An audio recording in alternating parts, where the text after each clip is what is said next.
And welcome to tonight's edition of the John Peacock Coaches Show. I'm John Massoni here with Venice Indian High School head football coach John Peacock. And Coach, Friday night was a very well-attended and highly anticipated game against the national power in St. Francis out of Baltimore, the Panthers, and ended with a 49-7 loss for the Indians. They were as good as advertised. They were very well coached. They had tremendous players and had a great game plan. They stuck to it. You know, there were some bright spots for us. I felt like there were some kids that definitely shined. We had some individual performances that on defense that I was very happy with.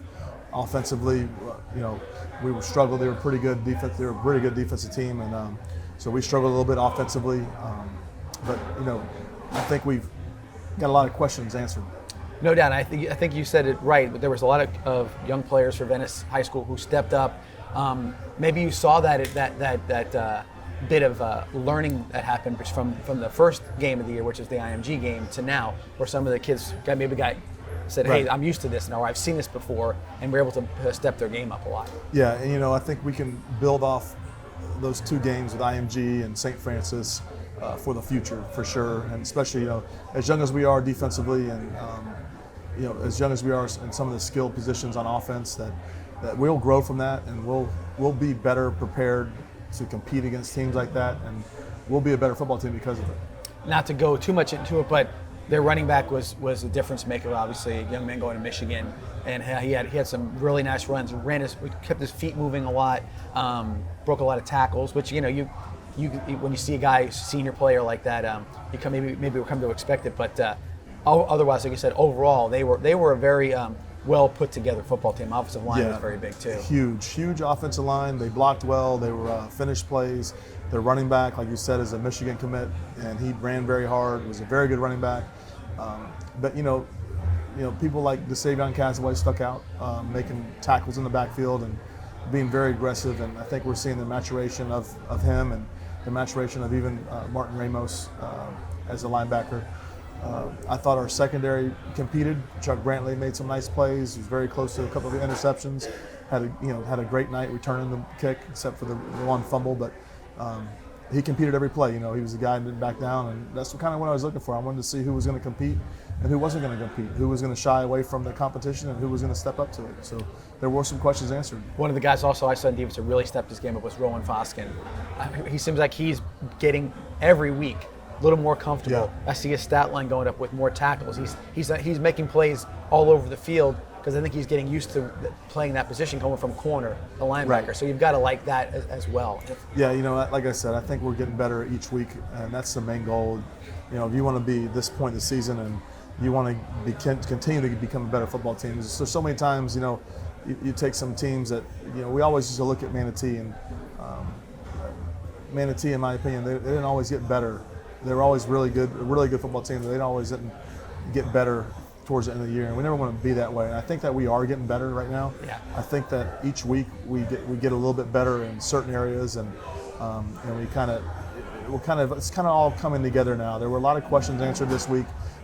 There were some changes made as far as personnel that I think that will help us, and I really think we're a little bit behind, and that's not always a bad thing at this time to really not have figured everything out yet, and to kind of still be on a learning curve as where we are and where we need to be, and kind of where people we need to put in place to be the best we can be. Yeah, and I think it was the main goal of the schedule you put together. Right. Let's get better. Let's keep getting better every week. With that, offensively, we had some we had some plays that were there, but maybe not executed. And so that's something you can go back and film and say, hey, you know what, guys? We could have been 21 points against these guys. We could have been 28. We could have stopped the play here and there. You're just that far away. Right. I was listening to the radio today, and a guy said, hey, when you're in the NFL, you have a half a second to make a decision. Right. Especially when it comes to throwing the ball or whatever. And now, in this case, it's the same thing. Venice, now you don't have 4 seconds to do something. You got 2, maybe less than that with these guys. So when you're making plays against this week's opponent like Lakewood Ranch, or moving for a Cocoa and a Manatee in a playoff run, if that's the case, then you are ready to go and you're sharp. Yeah, hopefully the game slows down a little bit for us, since we have been seeing this type of competition. And when we do see players of that magnitude, that we know what to expect and know how to react. And, you know, I think that, you know, there's nothing like learning with your foot to the fire. Yeah. You know, like we can preach all week and all day about, hey, we got to play faster, or these guys are going to be there quicker. But until you see it, until you're in that action, until you live it, there's no substitution for that. So I think that we'll get better. There's some places that we didn't play as fast as we should have played, and I think that we are going to start playing faster there.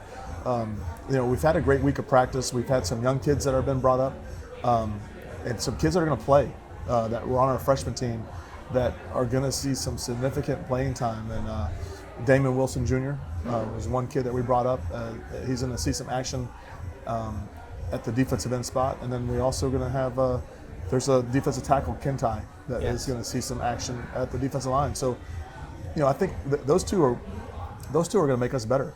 Sure, and we've seen it. This is not uncommon for us. We've seen other guys that we can name that are playing on Saturdays, right? Yeah. That have done the same thing, and even some guys that have playing on Sundays who were freshman contributors as well. Yeah, and so you have Jared Hewitt was a guy that we brought up at the end of the year after his freshman year, and he ended up starting for us in the playoffs. We didn't have as strong as a team as we do now when Jarrett was brought up, but he made us better. No, and I think it's that goes to the what we talked about earlier a few weeks ago, talking about how good our freshman JV teams were doing, how we saw talent, how we watched the JV team and said, you can mistake us for a varsity team, especially that JV team and some of the games they played. So yeah, it's great that you have that.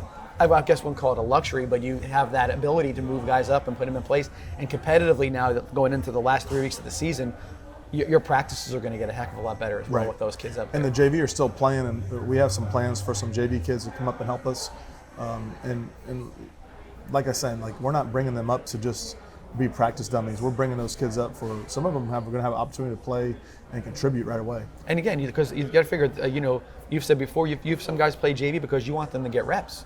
You want them to get on the field and play games, and so that's a lot of times that happens. And you got a guy who's played 7 strong games or 8 strong games at the lower level, and all of a sudden he comes up and he's game ready. He's sharp, which is good. Well, Coach, tonight we had a little bit of a, I don't want to say wild night, but we had a lot of things going on tonight. A little bit of festivities. We had kind of promoted a little bit that Jenkins Chevrolet was going to come in and get the team some chicken wings here from Off the Wagon, which we know we like the chicken wings here at Off the Wagon. That's what I was getting anyways. It was happening no matter what. So we had them here tonight, and we did a little bit of a kind of walk around, showed the boys being here. We'll get to that a little later. But no, it's been a good night, and it's been a good relationship again with Off the Wagon and Jenkins. And I'm glad that they're come together tonight to kind of help us out with that. Right. No doubt. We're gonna go to our first commercial break, and we're gonna have a little bit of a show. What was going on here a little earlier. So some of the boys who were here, and some of what Off the Wagon looks like outside of our little spot where we film our show. So when we come back from commercial break, before we go to commercial break, I should say, we'll be doing our little roll there, and then come back after commercial and look at the highlights from Friday night's game against St. Francis. We'll see you back here in a few minutes. Hey everybody, we're going to walk around a little bit here. We're at Off the Wagon, our normal home for the John Peacock Coaches Show. And tonight we've got the team here with us, enjoying some chicken wings from Jenkins Chevrolet. So I'm going to go say hi to some of the guys. You guys can follow me around for a bit. Hey guys, we got you on TV tonight. We got the show going on. It's going to be on a little later, so you guys can tell your parents. You've all been on TV. How are the wings? Good? Yeah, real good. We eat here every weekend, so we know how a week I should say. That's good stuff. All right, guys, say hi to all the Venice Indian fans. We're doing the TV show tonight, so we're going to run a little film for you guys, and so you can all say hi to everybody. And again, wings are good. You got plenty. There's more up there if you guys want it, too. And make sure you thank the old well, that's the Indian thing, too. So make sure you say thank you to the guys from Jenkins. They did a good job. Yeah, and eat up, because we don't want to waste anything, so get as many as you can. Everybody's ready for Lakewood Ranch this week, right? Oh, yeah. All right. Watch everything's good, right? We got all this covered. All right, good. District game, it's important for you guys, for sure. So, all right, so anyway, this is kind of what we do with Venice High School football. We like a lot of team building stuff, and Off the Wagon and Jenkins Chevrolet has helped us out a lot this year, and we appreciate everything for them. So come on down and support them, and see us on Friday night against Lakewood Ranch. We also like to thank the following sponsors for making this show a possibility. Absolute Aluminum, Neo Communities, because where you live matters, Sarasota Orthopedics Associates, and E.T. McKenzie. And a special thanks to Off the Wagon for hosting the John Peacock Coaches Show. And thank you to Jenkins Chevrolet. Find new roads. And we're back here at Off the Wagon for the John Peacock Coaches Show. Coach, highlights from tonight, from Friday night's game. Not as many as we'd like to have for Venice. I don't think there's been too many. Yeah, but we had will, to do some bright spots. Yeah, we still some bright spots. We'll show you guys what we saw on Friday night. Luke Whitley was kicking off. We had a good kickoff coverage. The kids got down there real fast, made a big play there. Nice coverage. You can't say enough. That was Stewart. And he's been playing really well on special teams. Did a great job, and Luke did a good job kicking all night. And then, like I said, defensively, we had some stops. See DeSavion right there. He made quite a few tackles. I'm not sure of his stats number. We're not into stats a whole lot, but I know he made some plays. And you see right there, that's was that Ramos? I believe it was Younts. Oh, Younts, yes. Made a great play down there at the goal line. It was a 2-point conversion, made a good stop. Like I said, there were some kids there were some bright spots, and we played well in some areas. And you can see there's both linebackers to make a play right there. You love that, them guys getting downhill like that and making plays in the backfield. You see DJ scored, another sophomore, young kid that was making a play. DJ ran hard, and he stepped up to the competition and was excited to play, and can't say enough good things about him. He's getting better each week. And just from the highlight reel, you can see how big some of these guys are where they're playing against. And see DeSavion again with a play in the backfield. Like I said, he popped off the screen and was getting downhill and was ready to compete. And you see right there, Chuck Brantley caused a fumble. We're able to recover. They got us the ball back 3 times in the game, and I mean there was plays being made. It's just a matter of getting on a little bit of a roll. You see Chuck here with a nice kickoff return. He was able to make some plays. We had some people up front blocking and helping out, and he made a nice return back here about midfield. 2 special teams bright spots for sure, as well as Luke Wheatley was Chuck Brantley and Dustin Smith, our punter. Yeah, Dustin did a really great job punting. Yeah, really nice game. It's nice to see that. And see Chuck here we're going to have another good return. And Luke had a great onside kick that unfortunately was called illegal touching. In my view, is the best view, and it was a good onside kick. So there's no doubt about it. Around the 50. You see Chuck again on the return, again past midfield. He did a great job setting us up in great field position all night. No, it's a big deal because they weren't getting the ball in the end zone like a lot of times you start at the 20. Right. We weren't starting at the 20, which in a game like this could be just more and more. It makes it just that much more difficult. And we see here we had a play action called, and Garrett French, we were able to get on the board with Garrett French, and we're able to get the ball right back after this and have another shot at a touchdown which unfortunately came up short with an interception, which I really felt like we could have went back into halftime at 28-14. With momentum. But the tides kind of turned, and we went into halftime. It was 35-7, which is not good. You see, we were able to get some pressure too with our defensive ends. Jeb Schrader did a nice job with a pass rush. Our secondary played well most of the night. We did give up a kind of like a Hail Mary type deal late. You see, Wes had a good night. I think he had 6 catches for 80 yards. 6 catches, yeah. He was sort of the go-to guy. He was making some nice catches in traffic. And again, you saw that right off the bat they doubled Malachi and tried to take that away right off the bat. They double covered him and with a linebacker. Put someone right in front of his face and had someone over top. Which a lot of respect for a guy, especially when your corner is committed to LSU, and so obviously they know the guy can play. Yeah, I mean, as far as that, so he's got to feel, I guess, after the fact that he to get double teamed like that is kind of an honor, I guess you could say. Yeah. So we had a nice stop there on our defense. And we had pretty good pass protection throughout the night, which was we didn't see a whole lot of teams protecting at all the passer. Even when you watch Matter Day, they weren't able to protect very, very long. Well, I thought our offensive line did a great job for pass protecting most of the night. We had some mental errors, but when we didn't have mental errors, we were able to pass protect pretty well.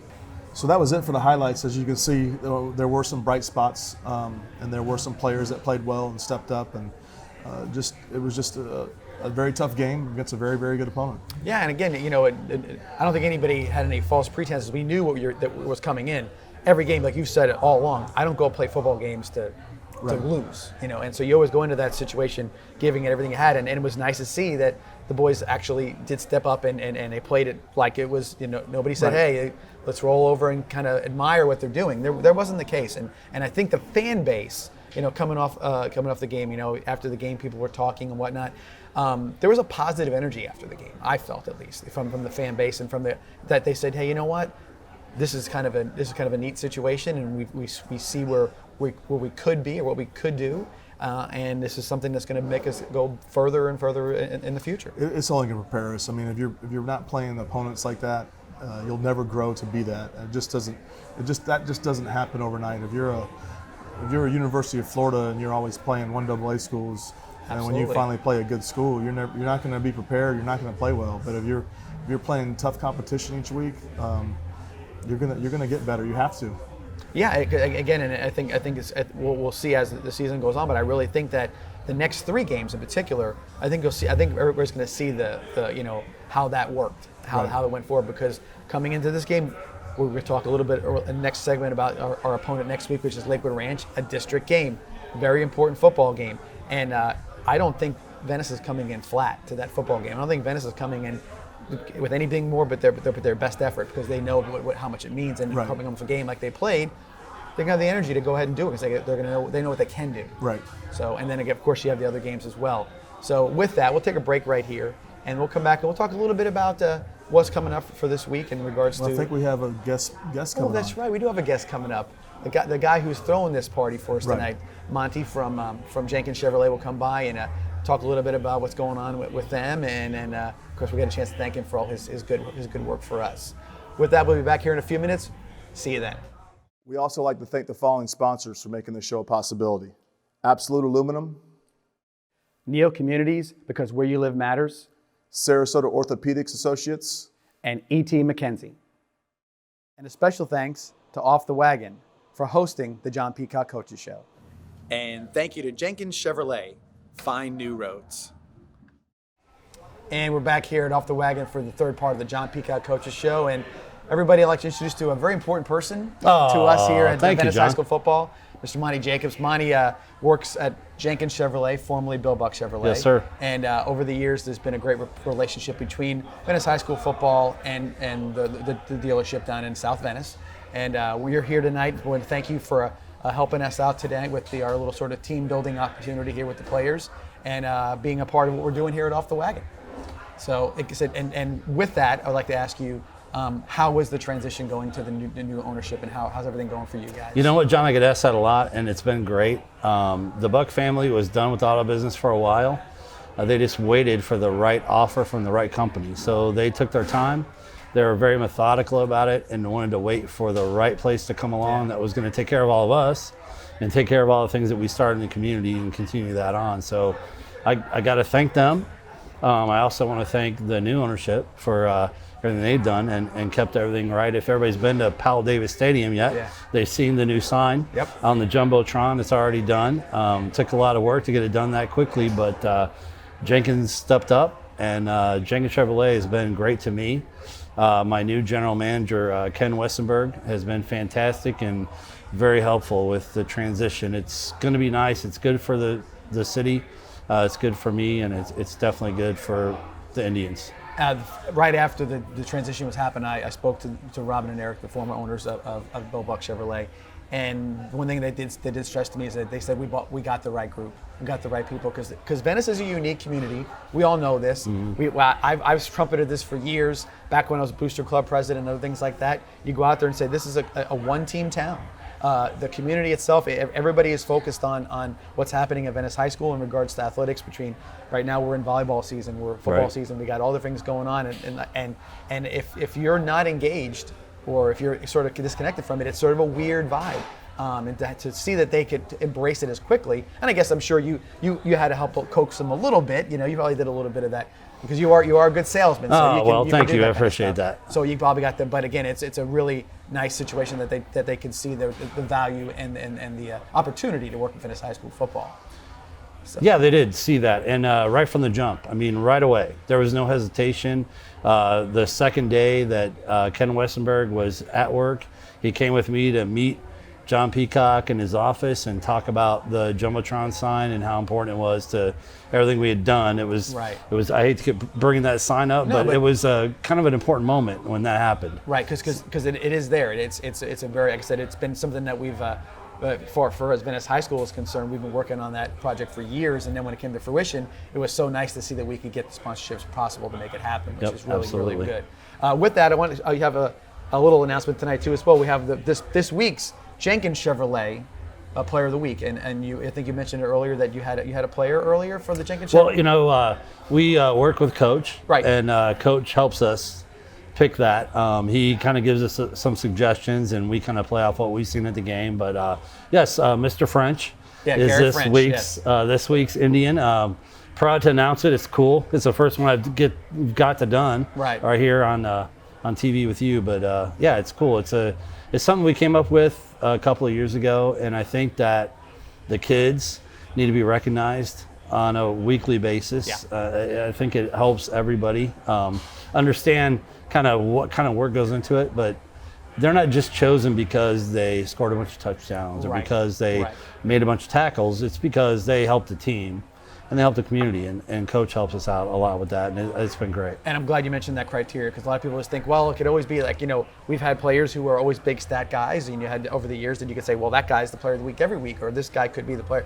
No, it's not. That's not the criteria. We're looking for the model Indian, if you want to call him, Venice Indian, because you're looking for somebody who's not only performing on the field, but in the classroom and in the community. Those three parts are very important.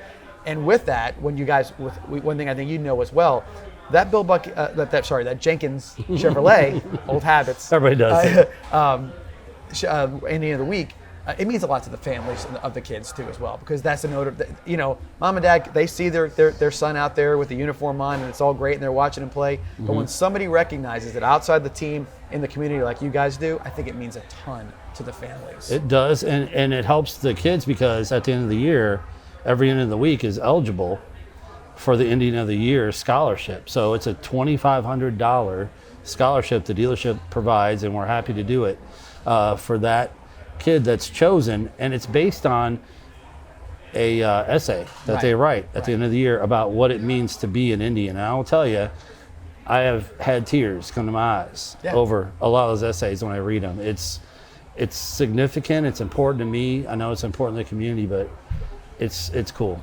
Cool. You're fortunate. You being involved with the football team. You see younger kids come through the program, and you hear, oh, this guy, he's a super talent, or this guy's this, but then you find out that how much it actually means to the kids, as far as their growth as young men. Mm-hmm. They come in as 14-year-olds, and they don't know any better. They're ninth graders. We've all been ninth graders before.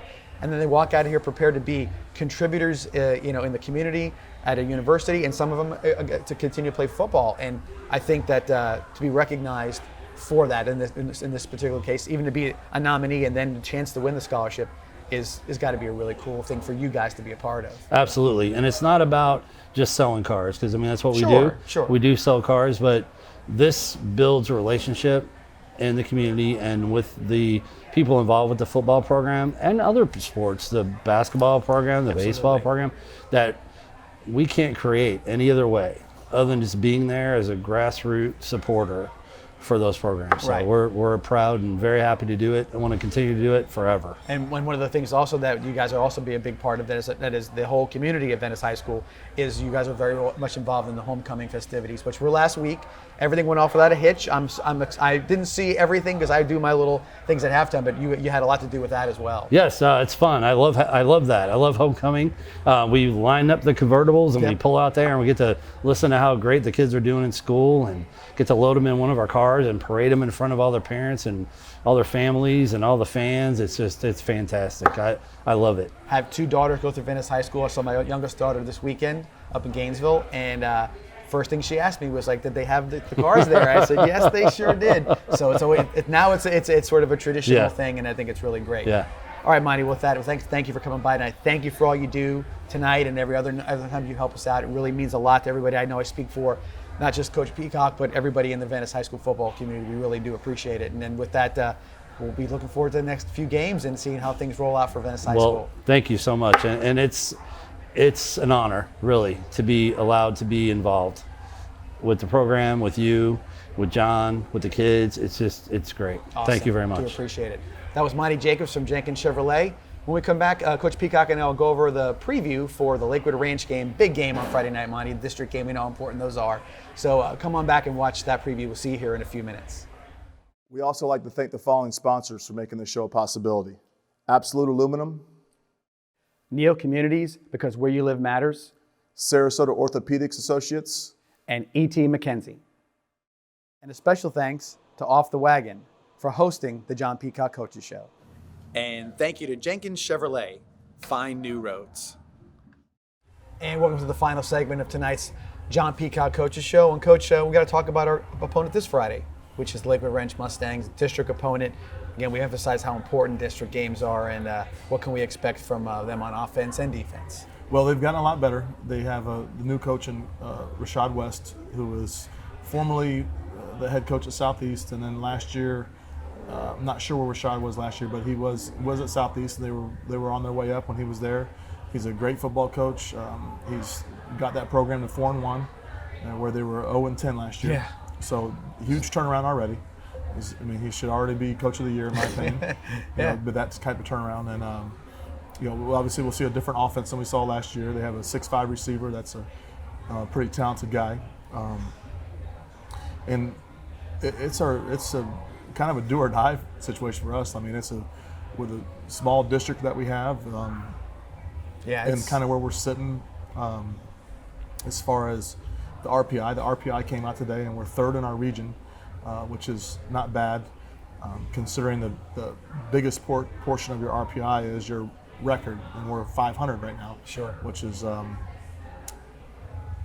very odd for us to be 500 for one. I think we lost the game to Vero Beach. We weren't able to play, and then we had a huge upset throughout the year. So us sitting 3-3 and still being number 3 in our region is pretty good. Yeah. And I think if we can go on a little run here, that RPI is going to change tremendously, just because now we're not at the biggest category at 500. Right, and you start stacking wins up, and again, Right. and then of course, I don't know how much they emphasize the district championship. Obviously, that just puts Right. you easily in the top 4 automatically. Automatically, top 4 seeds in the district. But when we talk about the region, when we talk about the district and we talk about the region, the third round is really where we want to be home, and that's going to depend a lot on where we finish out the season. And it's a big deal because we the last few years we have been at home in the third round. Like look at last year, Bloomingdale came in and we knew nothing about them, but it would have been a heck of a tougher game if we were on the road, because Right. they came in with a lot of energy and looking to upset us, and then I think the home crowd really propelled us in the second half to get through that one. Yeah. So and who knows where that's going to fall? I just know that it's hard to predict right now, Mm-hmm. but I know that we have to do our part, and our part is to obviously win football games, and it's going to start tomorrow night, and then if we win tomorrow night, then it puts us into a showdown for the district championship against Manatee. If Manatee wins against Sarasota tomorrow night as well, if they don't win against Sarasota, I'm not sure. It's confusion at that point. Yeah, it is confusion. I think I'm not sure how they decide that or how they figure that out, but it'll be mass chaos. But we don't want to be in that situation. We just want to take it one game at a time, and next is Lakewood Ranch, and then we'll play the next opponent after them. No doubt. And with that, we talked earlier about how well the defense had kind of stepped up against St. Francis. I guess you want to see that continued improvement. But then also we talked a little bit last week as well as how you were getting to go back to basics on a lot of things. A little bit more of that tempo again. I suppose that's what the offense is looking at this week, is getting the tempo up. Yeah, we got and away from the fast. tempo this past week against St. Francis. We wanted to try to shorten the game. We're trying to get first downs, and we weren't very successful in that. We had a lot of mental breakdowns where we could have been able to get first downs, but we had a little mental breakdowns and didn't play our best ball. And when you shorten the game and you don't play your best ball and you're going 3 and out against a very, very good opponent, especially there's very, very, very good offensively and kind of big and run the ball, and that's kind of been something we haven't been real good at. Yeah.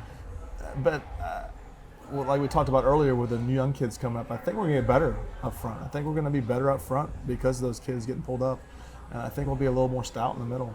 Good. I mean, that's good to hear. Like I said, and moving forward, that's that's football going into the playoffs. That's football Right. moving towards a playoff game, because you have to win those games, and they're all going to be. I said, that again, Lakewood Ranch is going to give you everything you got. Right. That Coco's coming in, they're going to be a tough team to play. And if it comes down to Venice Manatee, a little old school. Yeah, like that. They're bringing it, and they've gotten better from what we've seen all year. At least Right. we've seen from the numbers and the scores of the games they're playing. They're definitely getting better from the beginning. All right, Coach. Another good night of Venice High School football talk, and we'll look forward to everybody coming up to the stadium on Friday night. Up at Lakewood Ranch, so we can root us on. We know we've always got those big away crowds, Right. And we'll look forward to everybody being up there helping us out to win a game, a very important game against Lakewood Ranch. All right, with that, I'm John Massoni, Coach John Peacock. Yes, thanks for tuning in, and hopefully we see some people here out off the wagon on next Tuesday during our filming. Absolutely. We look forward to seeing you guys here next week at the John Peacock Coaches Show. See you later.